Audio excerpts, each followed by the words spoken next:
त्याग। आप बढ़िए, फलिए, फूलिए, लेकिन आपसे आपका पड़ोसी कहीं आगे बढ़ रहा है, इसको देख करके द्वेष मत कीजिए।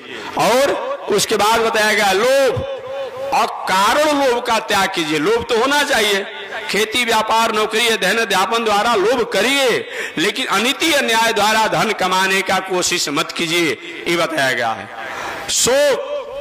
शोक का त्याग करना चाहिए, और भय का भी त्याग करना चाहिए। जो होने वाला है वो हो करके रहेगा। बताएगा मद, कितना भी कुछ हो, मद का भी त्याग हो।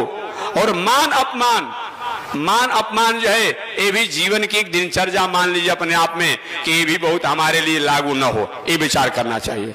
और परनिंदा, हम अपने आप में जो व्यक्ति करता अपना होगा, लेकिन उसके बहुत बता दीजिए, सचेत कर दीजिए, नहीं मान रहा है कोई बात नहीं है।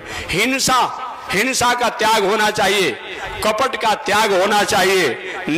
और बताया गया है ऐसे अगर जो व्यक्ति इन नियमों को पालन करता है, संसार में रहते हुए आत्म कल्याण को प्राप्त करता है।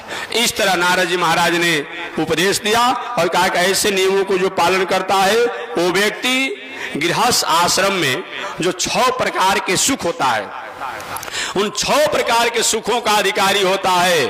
शास्त्र में 3 प्रकार का सुख बताया गया है, जो कभी आपने सुना होगा। वो 3 प्रकार के सुख में होता है, एक ब्रह्मानंद, दूसरे का नाम है विद्यानंद, और तीसरे का नाम है विषयानंद, माने संसार। विषय माने संसारिक आनंद।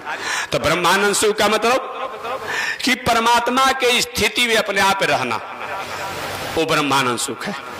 इस ब्रह्मानंद सुख में गौतम बुद्ध ने अपनी पत्नी, अपने बेटा, अपने राज को त्याग करके और उस स्थिति में जाकर रहे। जो कभी आपने पढ़ा होगा, गौतम बुद्ध की पत्नी का नाम था यशोधरा। यशोधरा नाम था।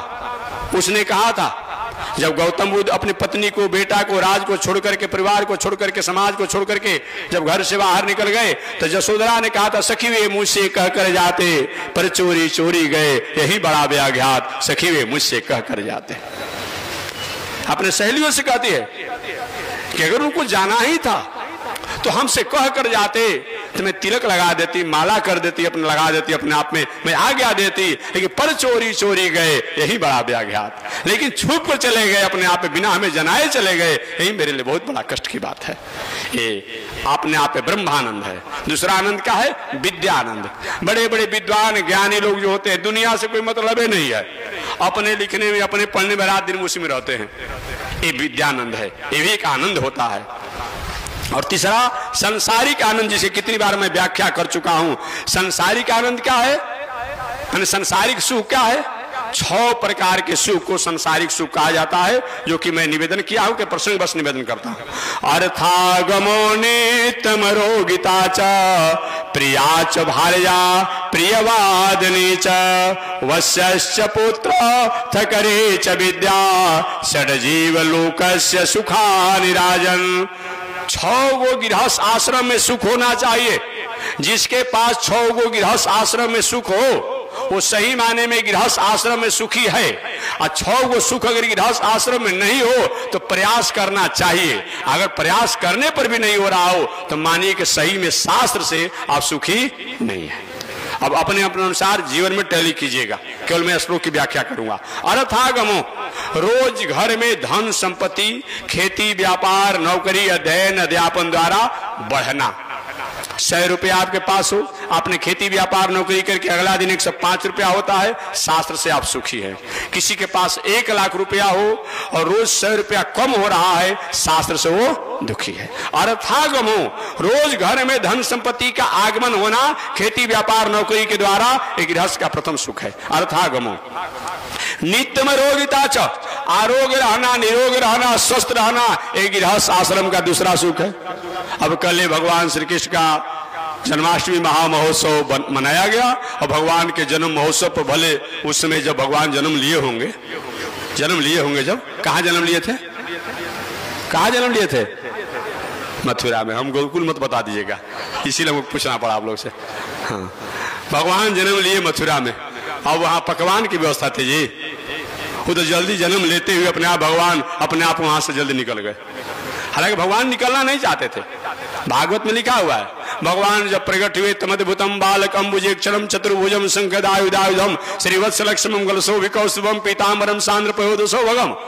ऐसे भगवान है। महारभय दुर्ज किरीटी कुंडल तिप्सा परिषद सहत कुंतलम उद्याम कांचंगर कंकड़ादि विरोचमान वसुदेव छत। ऐसे भगवान है। तमद्भुतम, व्याख्या करने में देर हो जाएगी, हम घड़ी देख रहे हैं। तमद्भुतम, तम अद्भुतम, वो बालक कैसे है भाई? तम अद्भुतम, अद्भुत बालक है। अद्भुत किस चीज का जी?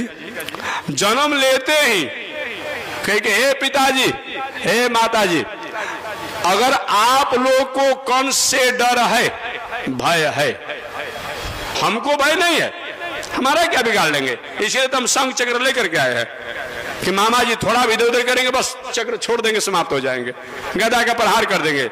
लेकिन आप लोग को अगर भय है तो आप लोग हमें गोकुल पहुंचा दीजिए, गोकुल पहुंचा दीजिए। ये अद्भुत है। जन्म लेते ही आदेश देने लगे। और जन्म लेते, और अद्भुत क्या है भाई? जन्म लेने से पहले अपने आप, जन्म लेते समय चतुर्भुज रूप में हो गए, अद्भुत बात है अपने आप में। और कहने से माता के त्याग भी दिए, अद्भुत बालक है, इस तरह बताया गया है। ऐसे भगवान अपने आप में। तो चलिए मैं प्रसंग पर चलता हूं। अर्थागमो नित्यम रोगित आच, आरोग रहना निरोग रहना, उसमें तो भगवान के लिए बना नहीं होगा, बाद में भले गोकुल में बना होगा तो बना होगा पकवान है, लेकिन मथुरा में बनाने की कहां बात है? तब आयोजन है, प्रयोजन है, अपने आप उत्सव है, महोत्सव है, फगुआ इत्यादि महोत्सव मनाया जा रहा है। सारे हित नाता परिवार सब अपने आप में मालपुआ खा रहे हैं, राबड़ी खा रहे हैं, सब खा रहे हैं। डॉक्टर साहब ने कहा है कि देखिए जी, जो हो गया सो हो गया, अगर चाहते कुछ दिन और जीना ना तो 2 गो रोटी अब 50 ग्राम दाल के पानी पतला, थोड़ा सा सब्जी अपने आप ले लीजिए 1-2 गो बस, तब तो ठीक है। थोड़ा भी इधर उधर करेंगे ना बस चले जाएंगे। काहे का धन जी? इस धन से क्या होगा जी? क्या मतलब होता है जी? धन तो अपने आप में खजानों में पड़ा हुआ है, सरकारी खजानों में, तिजोरी में तो धन पड़ा हुआ है।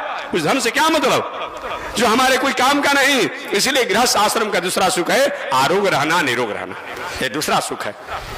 अर्थागमो नित्यम रोगिता च प्रिया च भार्या, सुंदर पत्नी होनी चाहिए, झाड़ू लेकर के मारने वाली नहीं होनी चाहिए, दौड़ती है अपने आप में, नहीं नहीं, ऐसा नहीं होनी चाहिए, ऐसा नहीं होना चाहिए अपने आप में।